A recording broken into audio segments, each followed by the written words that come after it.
అందరికీ నమస్కారము. మీడియా మిత్రులకి, ముఖ్యంగా మీడియా మిత్రులకి, కాంగ్రెస్ పార్టీ నాయకులు, కార్యకర్తలకి అందరికీ నమస్కారములు. ఈరోజు కదిరిలో నాయకులు కలిసి ప్రెస్ మీట్ పెట్టడం జరిగింది. ఇది డెమోక్రటిక్ కంట్రీనా లేకపోతే బీజేపీ కంట్రీనా అనేది ఇప్పుడు ఒక ప్రశ్నగా మారుతూ ఉంది. ఏం జరుగుతూ ఉంది కంట్రీలో? మనకు ఇంద్రమ్మ ఉన్నప్పుడు మన పద్ధతులు ఎట్లుండే, కాంగ్రెస్ పార్టీ ఉన్నప్పుడు పద్ధతులు ఎట్లుండే, బీజేపీ పార్టీ వచ్చిన తర్వాత పద్ధతులు ఎట్లున్నాయి, ఇదిగా ముందుగా ప్రజలందరూ గమనించాలి.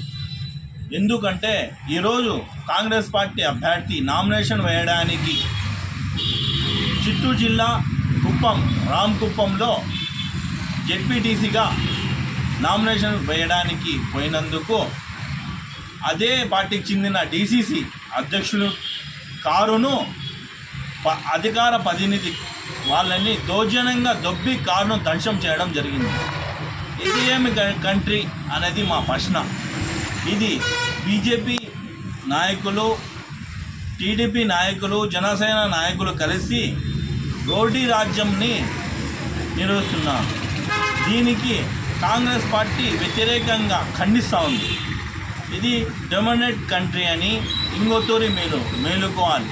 ప్రజలు అందరూ గమనిస్తున్నారు.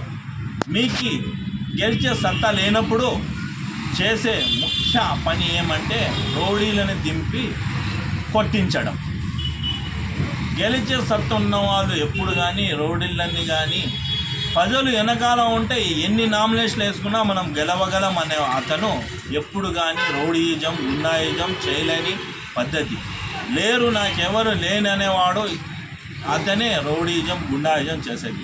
ముఖ్యంగా గమనించుకోవాలి. ఈ బీజేపీ కుటుంబం, టీడీపీ నాయకులు, జనసేన నాయకులు, కాంగ్రెస్ పార్టీకి మంచి రోజులు వస్తాయి, వచ్చిందాకా మనం దీన్ని గుర్తిస్తాము, మర్చిపోము. మా రాహుల్ గాంధీ గారు వెంటనే ఖండిస్తున్నారు. అదేవిధంగా మా షర్మిలమ్మ గారు కూడా దీన్ని వ్యతిరేకంగా ఖండిస్తున్నారు. దీనికి చేసిన పని మేము మర్చిపోమని, వచ్చే రోజులన్నీ కాంగ్రెస్ పార్టీదే అని మీరు మేలుకోవాలి. ఇంకొత్తూరి ఇట్లాంటి పనులు కానీ నామినేషన్ వేయడానికి ఈడీని పంపించి వ్యతిరేకంగా ఆడ చేసిన పనులను, చేసిన రౌడీ రాజకీయాలను ఖండిస్తూ వెంటనే వాళ్ళు ఆడ ఎవరు దౌర్జన్యం చేస్తున్నారో వాళ్ళని శిక్షించాలని మేము ఈ మీడియా పరంగా కోరుకుంటున్నాం. నమస్కారం. పత్రికా సోదరులకి, మీడియా సోదరులకి, కాంగ్రెస్ పార్టీ నాయకులకి, కాంగ్రెస్ పార్టీ కార్యకర్తలకి, పిసిసి అధికార ప్రతినిధి కె ఇమ్దాదుల్లా ఖాన్ నా మనస్ఫూర్తిగా నమస్కారాలు తెలియజేసుకుంటున్నాను. ఈరోజు కాంగ్రెస్ పార్టీ సత్యసాయి జిల్లా అధ్యక్షులు ఎన్హెచ్ ఇనాదుల్లా గారి ఆదేశాల మేరకు, ఏపీ కాంగ్రెస్ కమిటీ అధ్యక్షురాలు శ్రీమతి వైఎస్ షర్మిలారెడ్డి గారి ఆదేశాల మేరకు కదిరి పట్టణంలో జిల్లా కాంగ్రెస్ కమిటీ మైనారిటీ సెల్ అధ్యక్షులు సుధాబకష్ గారి కార్యాలయం నందు ప్రెస్ మీట్ పెట్టడం జరిగింది. ముఖ్య కారణం ఏమంటే, ఈ మధ్య కాలంలో చంద్రబాబు నాయుడు బీజేపీతో, జనసేనతో పొత్తు పెట్టుకొని గెలిచిన తర్వాత దౌర్జన్యాలు ఎక్కువైపోయినాయి. అయ్యా, తెలుగుదేశం నాయకులు చంద్రబాబు నాయుడు గారు, పవన్ కళ్యాణ్ గారు, బీజేపీ నాయకులు, మీకు ఒకటి తెలియజేస్తున్నాను. మీకు ఒక ప్రశ్నిస్తున్నాను. ఇది ఏమన్నా ఆంధ్రప్రదేశా లేకపోతే ఉత్తరప్రదేశ్? ఉత్తరప్రదేశ్ అయితే బీజేపీ ప్రభుత్వము, యోగి ప్రభుత్వము రావడము, చంపడము, నరకడము, ట్రికింగ్ చేసుకోవడం, లేదంటే ఈవీఎంల ద్వారా గెలుచుకోవడం.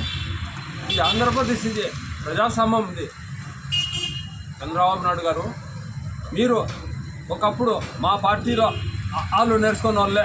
కాంగ్రెస్ పార్టీలో ఓనామాలు నేర్పించింది మీకు కాంగ్రెస్ పార్టీనే. ఎమ్మెల్యే అనే పదం కూడా తెలియదు మీకు.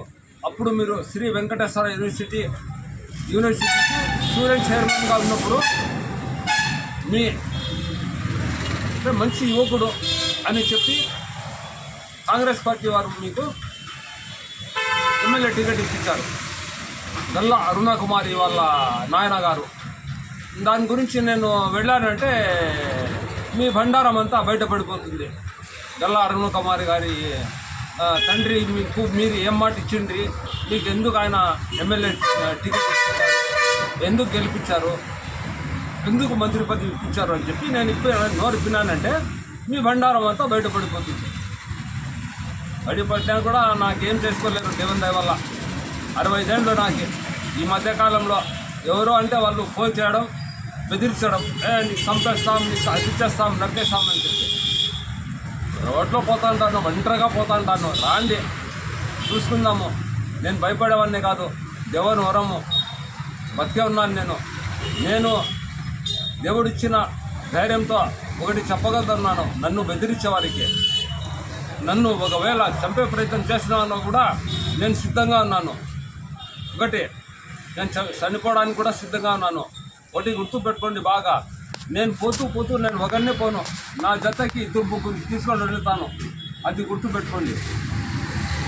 ముఖ్య కారణం ఏమంటే చిత్తూరు జిల్లా చంద్రబాబు నాయుడు గారి నియోజకవర్గం రామకుప్పంలో మా కాంగ్రెస్ పార్టీ అభ్యర్థి నామినేషన్ వేసేదానికి పోతే మీకేం బాధ చెప్పండి? మీరే గెలవాలా? ఏకొకరు ఎన్నిక కావాలా?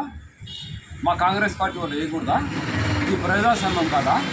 ఇది ఏమన్నా యూపీ రాష్ట్రమా? ఇది లేకపోతే ఆంధ్రప్రదేశ్ రాష్ట్రం కాదు. ఎవరైనా దాటించుకోవాలని కూడా వేసుకోవచ్చు నామినేషన్. మీకేమంత అభ్యంతరము? మా కాంగ్రెస్ పార్టీ అభ్యర్థి నామినేషన్ వేస్తే మా కాంగ్రెస్ పార్టీ అధ్యక్షుడికి, అక్కడ చిత్తూరు జిల్లా కాంగ్రెస్ పార్టీ అధ్యక్షుడికి, అధికార ప్రతినిధికి, జిల్లా అధికార ప్రతినిధికి కొట్టి కారు ధ్వంసం చేసి దౌర్జన్యం చేసి నామినేషన్ పత్రాలు చింపేసినారు. అయ్యా, తెలుగుదేశం నాయకులు, బీజేపీ నాయకులు, జనసేన నాయకులు, మీరు ఈవీఎంతో గెలిచినారు. మీకు ధైర్యం ఉంటే ఇక్కడ కూడా ఈవీఎంలో పెట్టుకోండి. మీకు ధైర్యం ఉంటే అధికారం మీదే కదా. అక్కడ చూస్తే నరేంద్ర మోడీ ఉన్నాడు, ఇక్కడ చూస్తే చంద్రబాబు నాయుడు ఉన్నారు. వర్షాలు పడడంలే, రైతులు అయిపోతో రేపు గురి వేసుకొని చచ్చిపోయే ప్రయత్నం చేస్తున్నారు వర్షాలు పడలేక. కారణం ఏమంటే చంద్రబాబు నాయుడు. నేను ఒకటే తెలియజేసుకుంటున్నాను, నామినేషన్ వేస్తే మీకు బాధ ఏంటి? ఏం మాకు హక్కు లేదా కాంగ్రెస్ పార్టీ వారికి? మీరే చేసుకోవాలా? మీరే రాజకీయం చేసుకోవాలా? మీకు ఎట్లా మీకు తెలుసు. మీకు వెళ్ళిపోయే కాలం వచ్చింది, అంటే ఓడిపోయే కాలం వచ్చింది. మీకు దమ్ము ధైర్యం ఉంటే ఇదే ఎంపీటీసీ నుంచి జెడ్పీటీ నుంచి మొదలుపెట్టండి. మీరు గాన ఓడిపోకపోతే నేను నా గుండు చేపించుకుంటాను. నడి రోడ్లో కుప్పంకి వచ్చి కుప్పంలో నేను గుండు చేసుకుంటాను. నేను ఒకటే తెలియజేసుకుంటున్నాను. దీనికి కాంగ్రెస్ పార్టీ నాయకులు ఏందో వాళ్ళు పెట్టుకున్నారులే, ఎవరో కుప్పం వాళ్ళు పెట్టుకున్నారులే, ఏందో పులివెందుల వాళ్ళు పెట్టుకున్నారులే అని కాదు. ఇప్పుడు ఖుదాబాద్ కార్యాలయం నుంచి మొదలైంది. ఇప్పుడు దీని వెనకాల వచ్చింది మన జిల్లా కాంగ్రెస్ పార్టీ అధ్యక్షుడు మన ఎన్హెచ్ నాయకుల్లా గారు కూడా పత్రిక మూలకంగా ఇచ్చేసినారు. ఇప్పుడు రేపు మన వైఎస్ఆర్ సిరిమలారెడ్డి గారు కూడా రంగంలోకి దిగుతారు. తెలుగుదేశం వాళ్ళకి మంచి బుద్ధి చెప్తారు. అది మాకు తెలుసు. ఒకటే గుర్తుపెట్టుకోండి, మీకు ఎన్నికలు జరిపే ధైర్యం కన్నా ఉంటే కౌన్సిలర్ ఎన్నికల్లో మీరు ఎక్కడైనా కానీ 5 సీట్లు 6 సీట్లు గెలుచుకొని పోతే నేను రాజకీయ సన్యాసం తీసుకుంటాను. అయ్యా, మీకు ఈ పార్టీ నుంచి, తెలుగుదేశం పార్టీ నుంచి నిలబట్టి కౌన్సిలర్గా గెలిపించుకోలేని శక్తి లేనప్పుడు వైఎస్ఆర్ వాళ్ళకి 5 లక్షలు 10 లక్షలు ఇచ్చి కౌన్సిలర్ కొనుగోలు చేసి చైర్మన్ చేస్తున్నారు. మీరు ఒక రాజకీయ నాయకులు, మీరు సక్రమ